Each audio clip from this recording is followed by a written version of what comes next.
Welcome to Dig It, a real estate podcast by Hubbell Realty Company. Well, hello everyone. My name is Nate Belcher. I'm an assistant project manager with Hubbell Construction Services. I get to oversee our construction software rollout and training and things like that. I work for our commercial construction division of our company. And today we have someone joining us live. Tess, would you like to introduce yourself? Not live. Oh, live. Virtual. Shoot. Virtual. You're fine. We have a virtual guest today. Thank you. We Yes. don't do it very often. Yes, but a virtual guest. So Tess, would you like to introduce yourself? Yes, hello. I am dialing in virtually all the way from Connecticut. We actually just got snow overnight, so it's officially winter. Yeah. No, I love it. It's amazing. I sort of woke up this morning and I was like, oh, it feels like Christmas, which I'm really happy about. But I digress. My name's Tess Morris-Brown. I am a community leader in the construction industry. And I've been working sort of within this community field in community management for over a decade now. I've landed in the construction industry sort of by happenstance. And it's actually proved to be truly my favorite space out of all the different industries I've been a community manager in.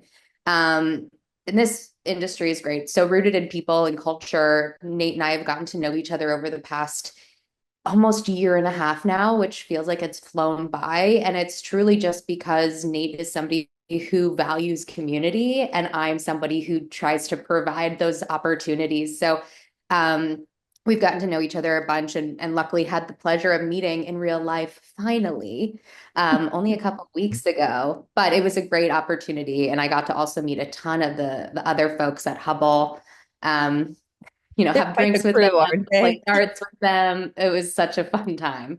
Yeah. She got to meet a whole group of us. We had Brian Mulcahy, Casey Port, Pat Crosby, and Tyler Edgington. you guys had no fun. So, yeah. You had no fun without me. Yeah. And where did you guys get to meet at? So every year there's a tech conference called Procore Groundbreak. Oh, okay, yeah, this year it was out at Denver, Colorado. Fun. So it's a good event of getting to meet other companies within the construction technology marketplace that kind of coincide or work together with Procore, which is our construction management software. So yeah, it's a good event. Got to help just talk to the community and talk to other builders across the United States and quite a few across Iowa. Make some pretty cool connections, apparently. Yeah, it was a good time. And I even got interviewed by Tess's team. So.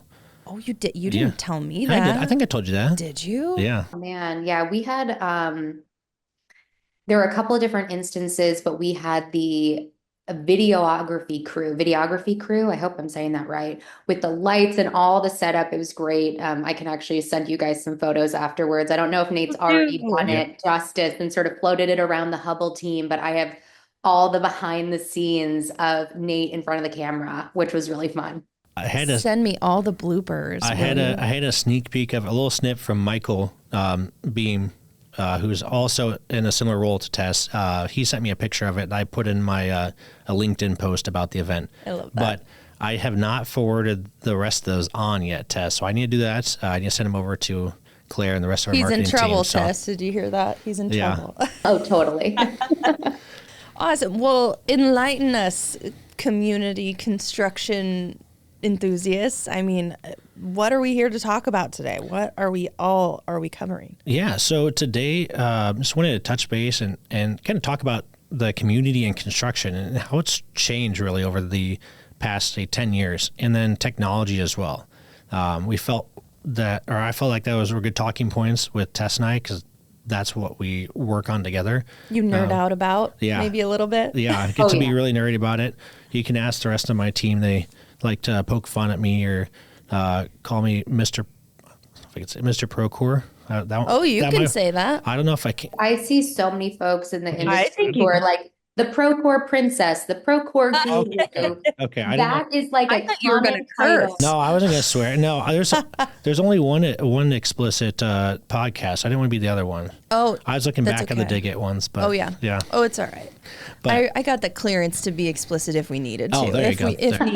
Which Mr. Procore. We might have to use that more often. Yeah, but I actually have it on my hard hat sticker too. I love that. Or a hard hat sticker on my hard hat. So yeah. Well, so what can you guys, in Tess specifically, for me and maybe for some of our listeners, you're saying community. What does that mean? What is that to you guys? Yes, that's a great question. And truly, I think a lot of the times when I'm engaging with folks in the construction industry specifically, they're like, what is that? And is that even a thing?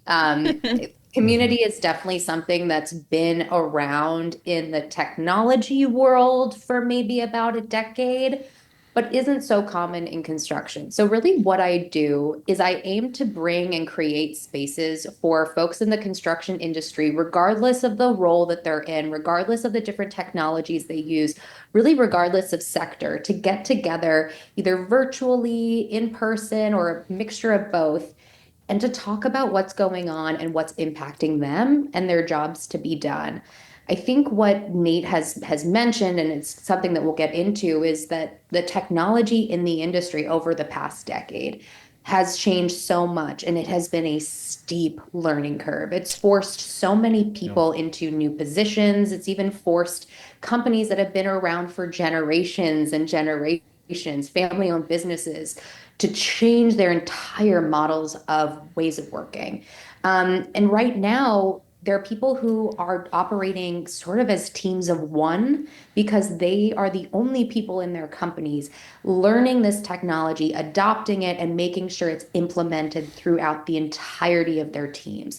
So to make sure that those teams of one don't feel like they're fully operating in silos, that's really where I come in and I create those spaces. So an opportunity like Groundbreak in Denver a couple of weeks ago was sort of like the creme de la creme of community opportunity, because you have all these different construction professionals and folks who are in the market who are really at the cutting edge of the industry, leveraging some of the most insane technology, AI obviously being one of them, and especially augmented reality and sort of the use of 3D modeling has become so much more advanced in the past decade. But, these folks are sort of paving the way and building the plane as they're flying it. So to be able to say, hey, I know some folks in your area that I can connect you with that are also experiencing a similar tricky situation, or maybe they've even overcome that tricky situation. Then I mix the two together. Bada bing, bada boom, we have community. That's sort of the secret sauce. Nate says that phrase. Bada bing, bada boom. So how does that relate, Nate, for you? How does that community support you? Or, can you go into a little bit more about like how you've brought some of the technology into Hubbell or Hubbell Construction Services? Yeah. So the community part of it has helped me just grow and my knowledge and understanding of what Procore and other construction softwares can do. So that's originally how I got connected with this community group. And Casey gambled on me as an intern and a part-time worker when I was still in college and gave me the rope to run with for training and implementing and rolling out Procore tools and all that, and just also looking into our construction technology as a whole.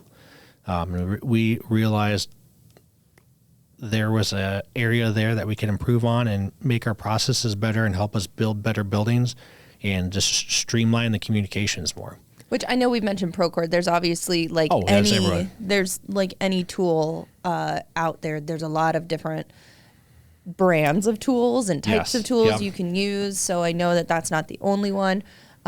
But it sounds like it's been working well for us, and it's nice to have that community there. There's multiple tools like that out there, construction management software tools. That's just the one that we reside in, and that's how I met a lot of people through the industry, and just wanting to learn more and being eager about it, but also needing to learn more to help train our team. As I was kind of lost at the beginning of it. There was so much to take in and figure out best practices or figure out how we could better use the tool.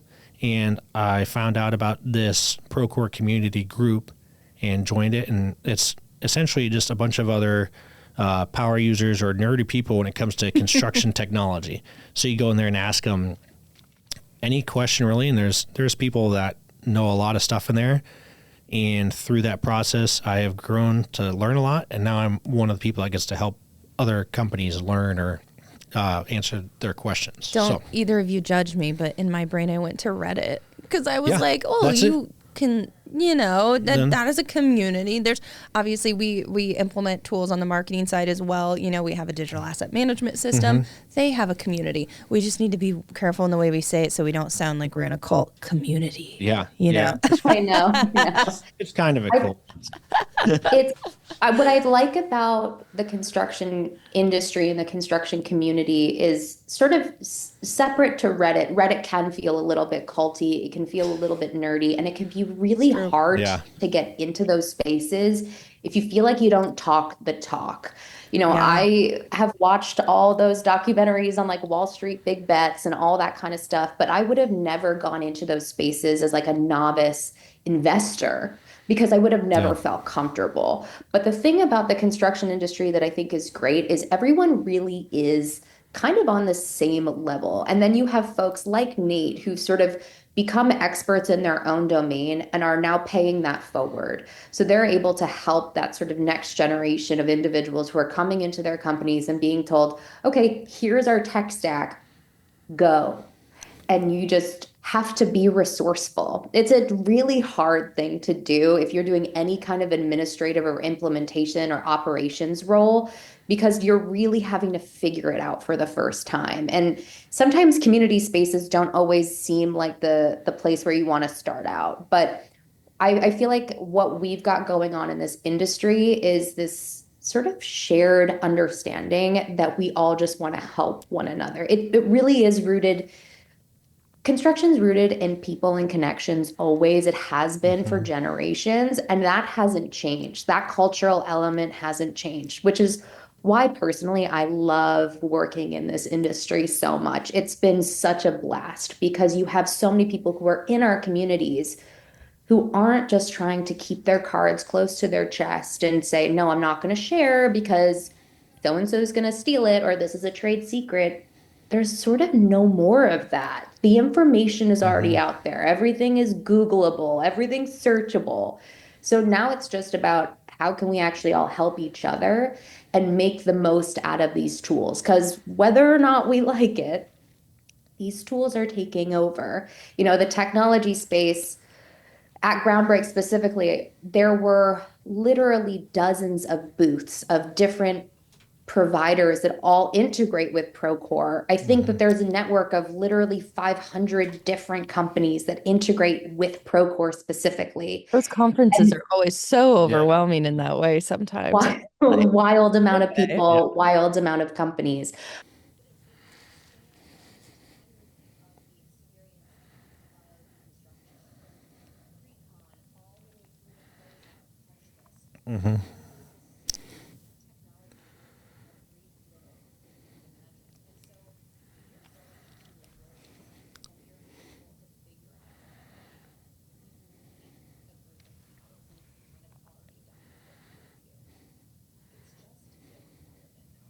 For sure. Yeah, it's been an interesting aspect of it. Looking at the construction industry, say 10 years ago even, or some of the older people you may work with, that they're worried about giving away those trade secrets, and Tess kind of hit on it. It's not really a problem anymore. Now it's like everything's at your fingertips. It's just a matter if you actually use it or not. So and how you use it. Yeah. It's kind of like was it a rising tide lifts all boats. Like we all kind of work together to help better our industry. And love that. Yeah, it's a challenge if you look at the stats of it too. Like for every 5 people leaving, dying, retiring from the construction industry, there's only 1 person coming back in. Really? So now you have to figure out how to utilize that technology to backfill those roles, but not replace them in a way, just better allow people to better utilize their time or streamline how they're doing things so they could help cover a wider scope of work, I guess. So there's that shortage of people. And so, you do have to work more efficiently. That makes complete sense. I didn't know that. That's a good statistic to have on that, though. I mean, it's a scary one. It is. Yeah, it's the name of the game, but it's reality. Yeah, and it's interesting too. Like, it's you kind of have to, it's like an ebb and flow, because right now in the industry too, in construction, we still have, I think it's 5 generations working. So we even have people on our team that are into their 70s. And then you have people like myself or people coming in the industry that are in their 20s. So it's just a wide age range of people. We just had this conversation on the way there, on the way here. And a lot of those older guys, if you talk to them, they're crazy good at what they do. It's just a lot of their knowledge is in their head, and they just know it like it's an instinct. Yeah. So now it's just trying to get that to translate into documentation. So then the next guy that's training behind them, can pick it up and run with it. Yeah. So it's sort of on that point, Nate and I are both the same age, and we both sort of sit in between these generations, because I don't consider myself an iPad kid, because we were still kids of the 90s. So we had television and VHS, and when we were lucky, DVDs, but we didn't have the full access to technology that the generation in high school and sort of going through college level right now does.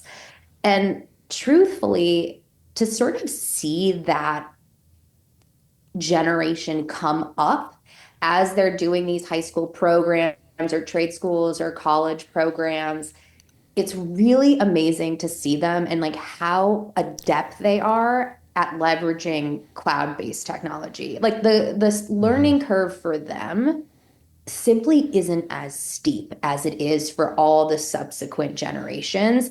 And you can even just see it in the way that they navigate even spaces like Groundbreak. I met some guy there. I don't remember his name. He was based in Florida. And he was saying to me that he was 24 years old. And I was just blown away by his charisma and his ability to sort of capture an audience with conversation. He sort of just kind of left an imprint. And it was really awesome to see such young people with so much energy about construction make such an impression, especially when I had been having, as a community professional in those spaces, like my job is really to go and have as many conversations as possible. He was somebody I truly remembered.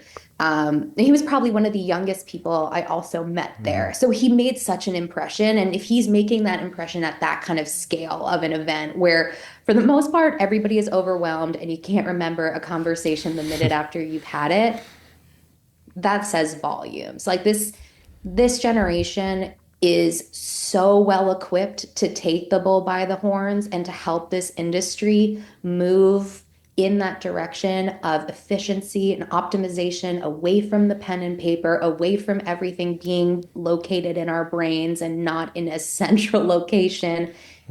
It's just trying to get them to the jobs. That's the hard part, is really trying to entice them into the industry. But once they're here, they're truly making a splash. So, it's such a tricky situation with the labor shortage and with the way that the sort of generational bias is in construction. But I'm hopeful that community kind of levels the playing field as well for younger folks to come in and realize that they can make a huge difference. You don't have to be a small fish in a big pond the minute you get out of college and want to start going into your first job.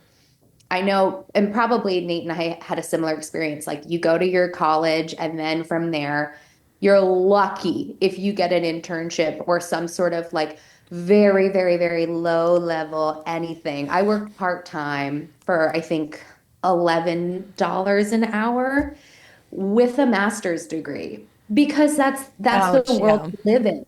But nowadays, like, if you have any level of construction technology wherewithal, you are going to get far in this industry. So I'm an odd man out here on the internship job side of it. So I'm an Iowa State grad. Go State. Yeah, go Clones. Yeah. Our construction engineering program, I think, had like a 98% placement rate before graduation. And like when I was in college, the construction industry was hurting enough where, for the amount of students going to the career fair, there was like 3 job openings for every 1 student. I calculated it like my junior year because I was curious to look at all the construction companies. Of course you did. So yeah, it was just but truly though, that is, can you guys elaborate on that a little bit more? Not on your age and that you're younger than me. Thank you. But can you elaborate on the construction industry as a career? Because I think there is a lot of misnomers out there. Yeah. College or not, trade school, specialty school or not, technology is now playing a much larger role. However, you have a lot of opportunities for a very lucrative but a very successful and impactful career. Yeah, there's a lot of openings. Growing up, like, I don't know if it was similar for Tess, but like my schooling where I went to school, there's a lot of people that would talk against going into the trades or into construction. You want to be like a doctor or a lawyer, engineer that's not related to construction or other things. And just like I had one teacher talk to me about it, like, oh, you could do this. There's this many like job opportunities there. And I started out in civil engineering, and I transitioned. I was a trim carpenter for a little bit, and then decided to switch over to construction.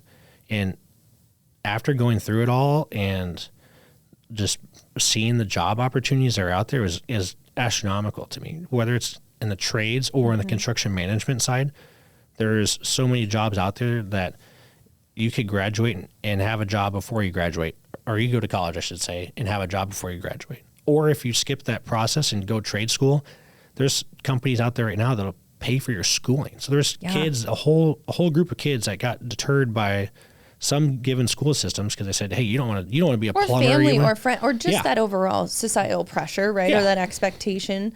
I have a family member right now who he decided he's going right from high school into HVAC. He's doing just that. His employer is, I think, paying for that that schooling and that education component of it, and bringing them alongside. And yeah, it takes time. Yes, you have a shadow. Yeah, they're going to have questions, but man, to have someone just there sooner, I think there's trades. I've always thought trades. My dad was a trim carpenter. He was a carpenter before he became a rural mail carrier and ran his own business. And I mean, I grew up in that that workshop, that wood shop, and it's a highly underestimated field and path to take. Yeah, and I don't know if it's a blessing or a curse. I found out after I was like, was looking into the construction industry.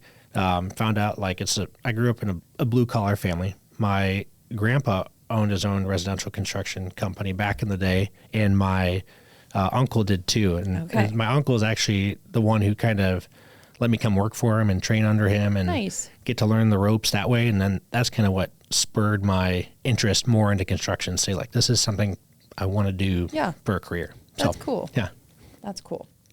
I couldn't agree more that there is definitely this huge bias, especially for high school age kids, that if you do want to go into something that's mechanical or engineering based, have it be physics or have it be something a little bit more academic instead of practical. But I also think there is so much to be said about the way that the industry is moving and that the trades look so different than what they looked like before. I think if you're used to your residential subcontractor, you need a plumber, you need somebody to do whatever it might be, electrical or HVAC in your home, you haven't really seen what a full commercial company is going to be doing at scale and the amount of technical knowledge that actually has to be done in the back end. I don't think folks really think that there is a full office of people who are dealing with payroll and timesheets and all that kind of operational stuff that goes on behind it. They probably don't even realize that there's a marketing department. There are folks like Claire or me. They don't know. Right. Like I sit in the marketing team, which is so interesting. And so that dynamic is, I think, really unknown. My husband studied mechanical engineering and ended up going a totally different path. But any IKEA flat pack that we get in this house, toss those instructions right out the window. And he's like, I'm just going to figure it out. But the fact that his brain works like that is such a gift. And it's so transferable in every single facet of life, whether you're actually making it your full-time career or you have to flat pack, build a children's crib, which will happen at some point in your life, right? Like, absolutely. It's completely transferable, but also if you go, okay, well, a physical trade isn't necessarily the thing that I jive with. There are so many in-office roles that are applicable to anybody of any background, even somebody like me who kind of wound up in the construction industry by happenstance, typically was in the technology companies and like SaaS. I used to work for an entire company that was all like sales automation, and I worked with a bunch of sales guys. So it was a totally different world, and everyone was talking about technology this and technology that. That stuff doesn't end up being so transferable at the end of the day. Yeah. Um, this Goodness. is Well, really, yeah, this is really sort of the opportunity for you to do like a full 360-degree um, job scope where you can be in the field, you can be in the office, you can be deep in the technology, deep in the engineering, especially there are these folks now. The advancements in VDC and like 3D image modeling and the way that folks are making that truly blows my mind. And I have a master's degree in neuroscience. Like, it's not like I come uneducated. I look at that stuff and I'm just like, holy moly. The amount of knowledge and the amount of, I don't even know how to call it, but the way to put a physical, to make something physical in a digital space and then to transfer it back and forth is a skill that very few people possess. It's beautiful. Like it's truly art. that's what I was Um, gonna say. It is It's artistic. art, it's not a. art. It's just like estimating a project. It's an art, not a science. There's not really Sure. a science to it. It's just kind of Oh, go Oh, with the flow 100%. sometimes. 100%. But I think the knowledge just isn't quite there yet amongst the general population in terms of like where this industry is headed. yeah. Prior to me joining the construction industry and being a community manager in this space, I would have really never known.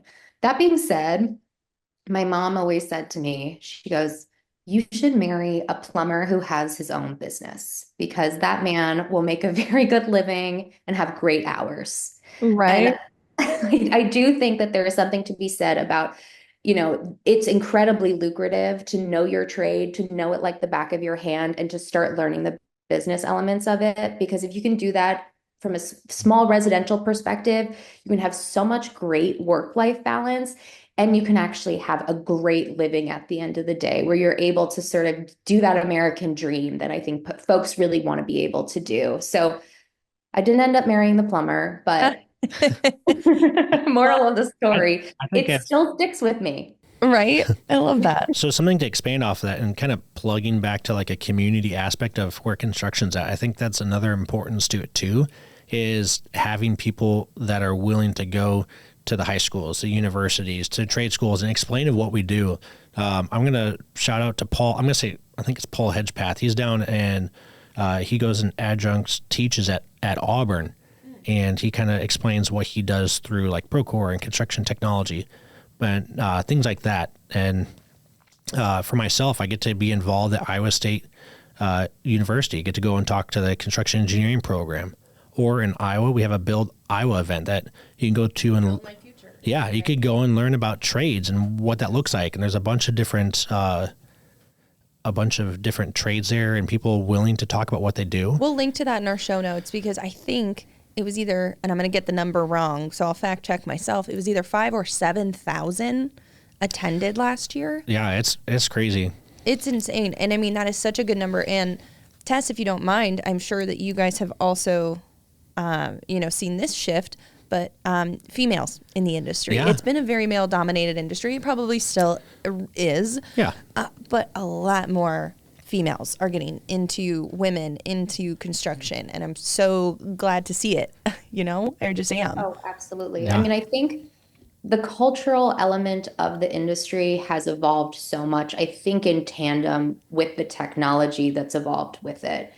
It requires a kind of precision and attention to detail that hasn't always been there. And I think that what we've realized this industry is missing is different brains, different sets of eyes, folks who come at problems in different ways. And, women in the industry is such a big thing. I've seen and have been a part of so many women in construction events and community groups.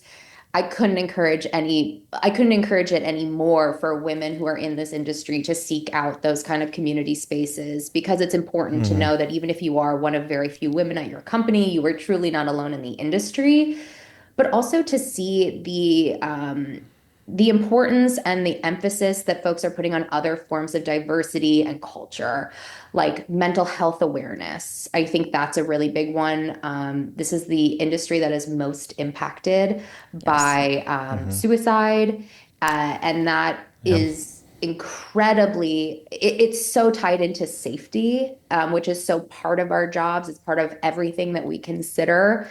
So to see the way that the industry is like moving and adapting and kind of becoming a little bit more open in that way, yes, it's a long time coming, but I'm so glad that we're getting there.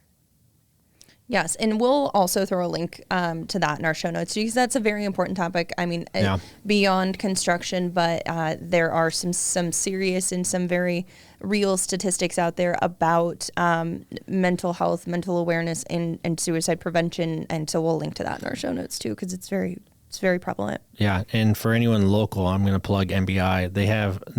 They just sent out some notifications Master Builders of Iowa. Master Builders of Iowa. You acronym people. So, and if you're out of state, the rest of the United States has AGC, which we still have AGC here, but Associated General Contractors, Association of General Contractors, one of the two. Yes.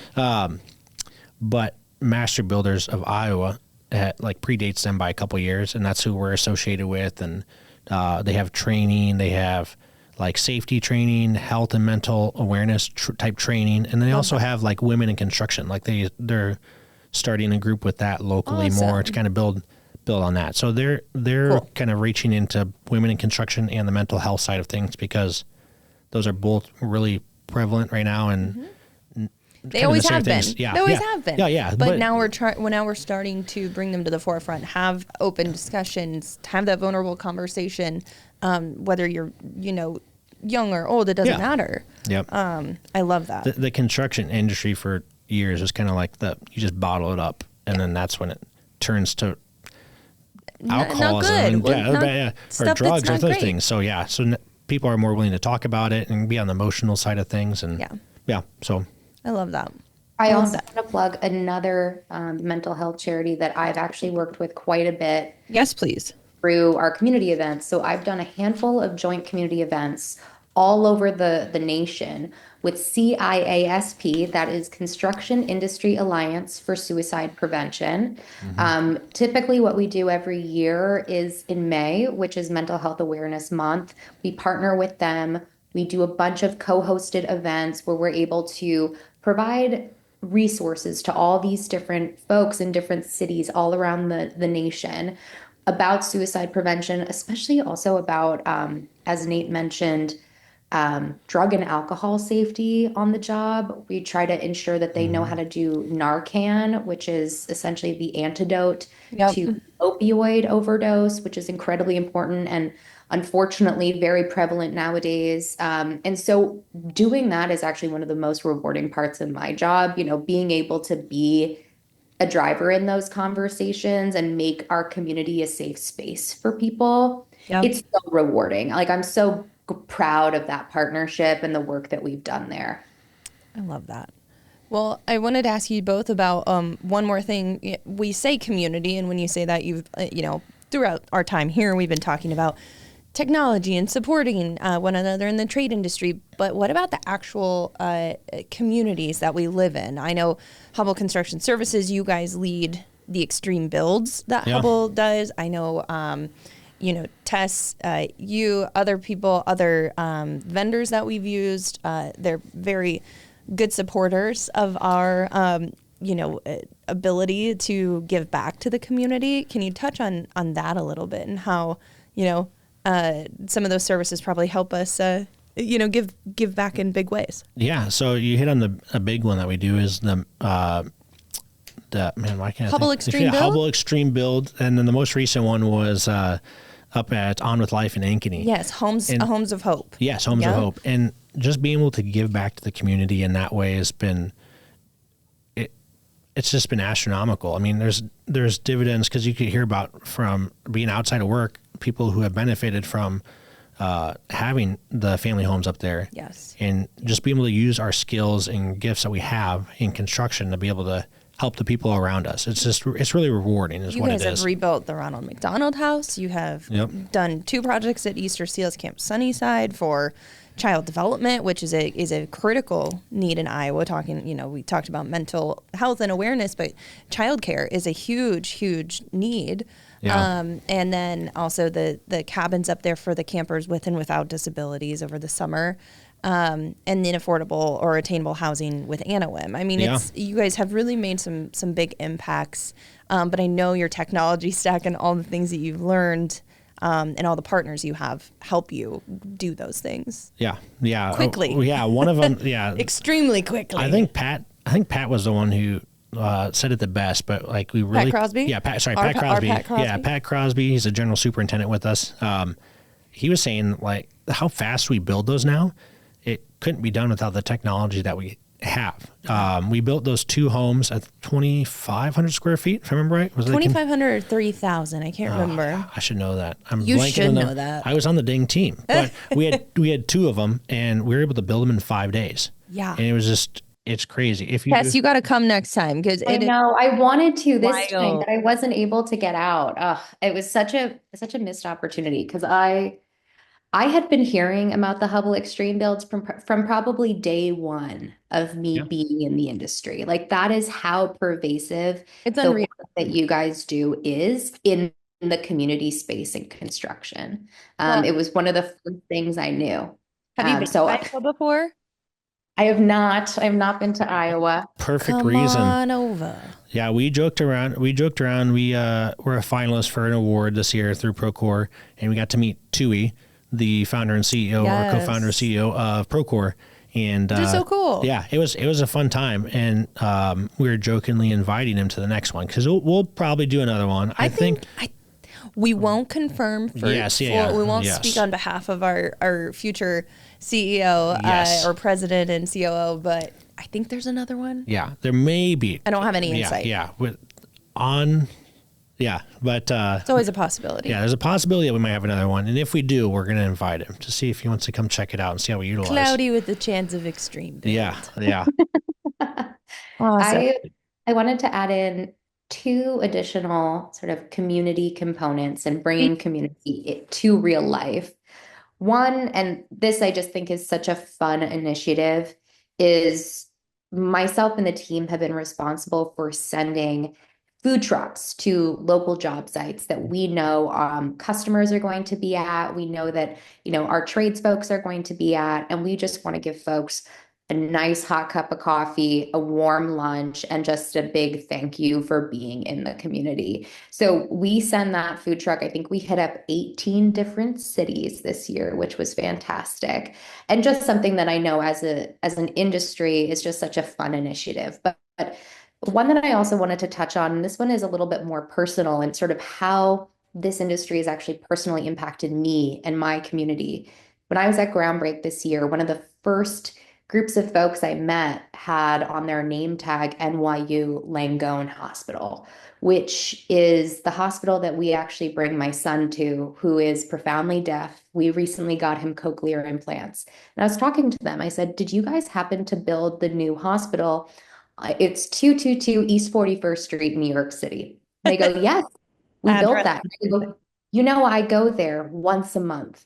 And the reason why that building exists is it's a state-of-the-art cochlear implant center. It is the #1 cochlear implant center in the world. It is the place to be. And I'm so lucky that it is at my fingertips, having lived sort of within this 45-minute distance of Manhattan in Connecticut. That's where we were able to get my son into. And if it weren't for these folks that I had happened to meet in real life, we wouldn't have had that ability to be at such a cutting edge facility. And so it really touched us personally, and it made it so clear how much the technology that these teams are using is actually coming to real life, and it's impacting people like me. It's not just my day job, it's actually impacting me in my personal life too. So that was such a fun, rewarding, full circle moment for me a couple weeks back. And it just goes to show, like, There's so many, you probably just need to look around.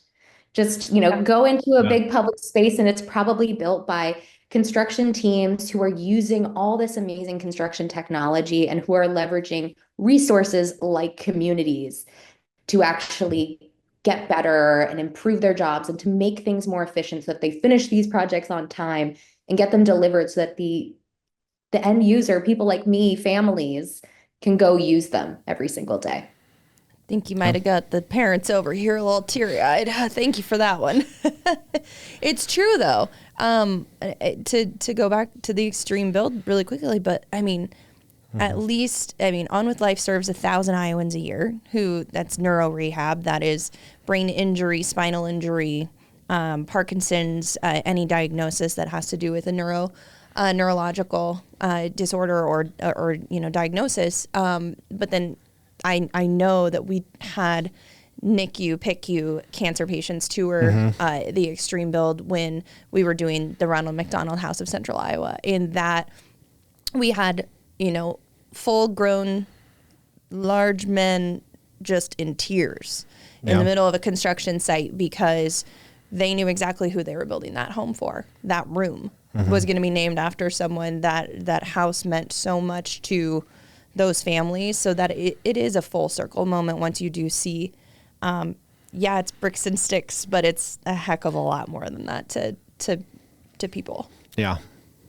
I love that. You guys, I know we've talked for 40 minutes. Oh yeah, yeah. I mean, we're still doing pretty good. I know we're fine.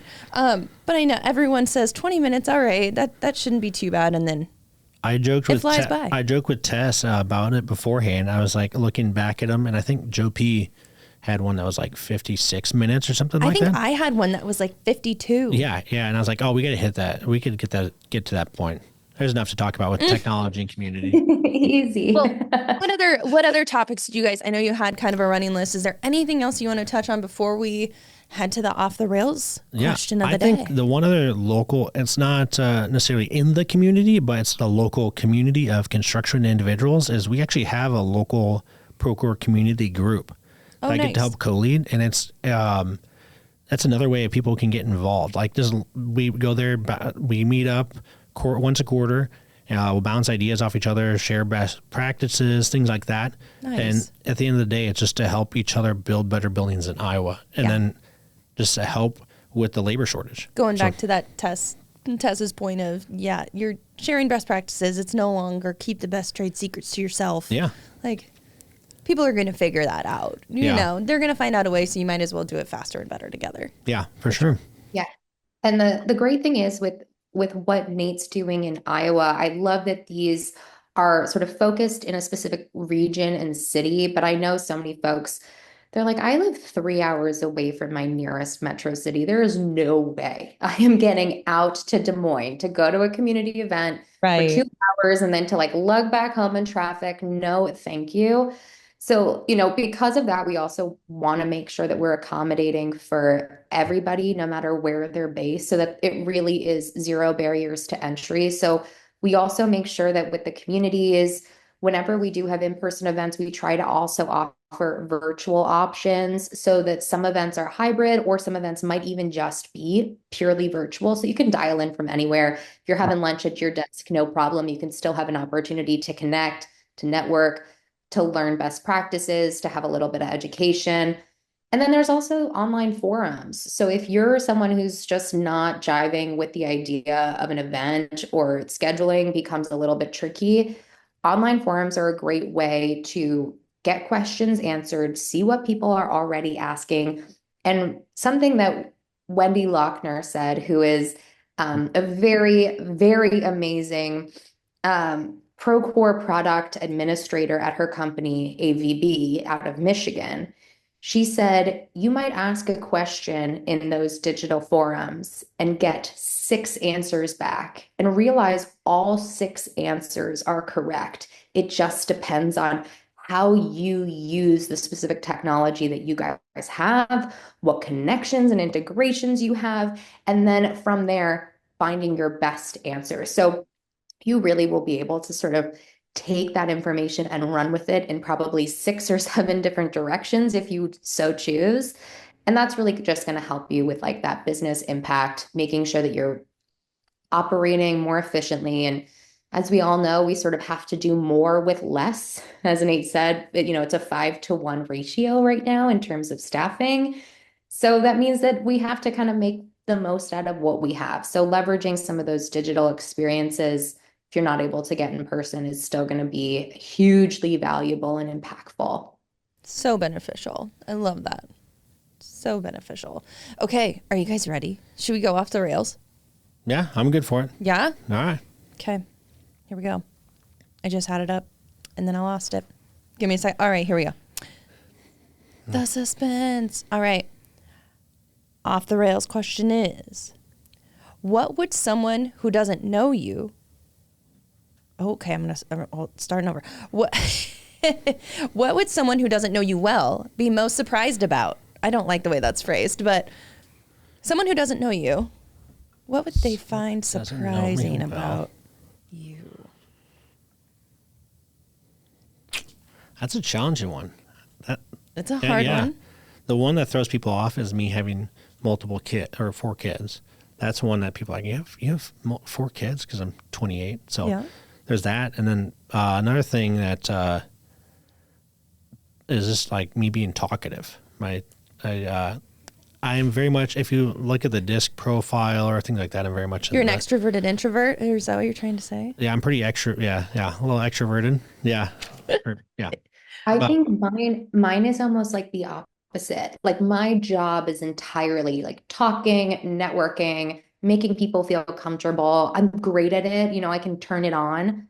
But the thing that people probably wouldn't know about me is like, I love the quiet. Like I really am an introvert at heart. I would happily sit in a quiet room for days. Probably not healthy, and it's good that I talk to people, but it's definitely one of those things where my social battery gets drained and I really do have to recharge. But I think people might see me sort of just being that social butterfly around spaces like conferences and events and just assume that that's like a natural state for me. But I really have to like turn it on, amp myself up, really kind of gear myself up for it every day. I can relate to that, Tess. I can relate to that a lot. And when I recharge, I'm recharging outside in the garden or with animals, but I am in the outdoors. That is how I recharge. Photosynthesizing. Yeah. Yes, all the vitamin D. I'm on the opposite end of that, where I have to internally realize, like, all right, people don't want to talk this much, so I have to dial back. So the Groundbreak event was great for that. Just talk to everyone. You just roam around the whole place. I love it. Well, yes, Nate was prolific with conversations. I love that he was a Procore butterfly. It's just I love it.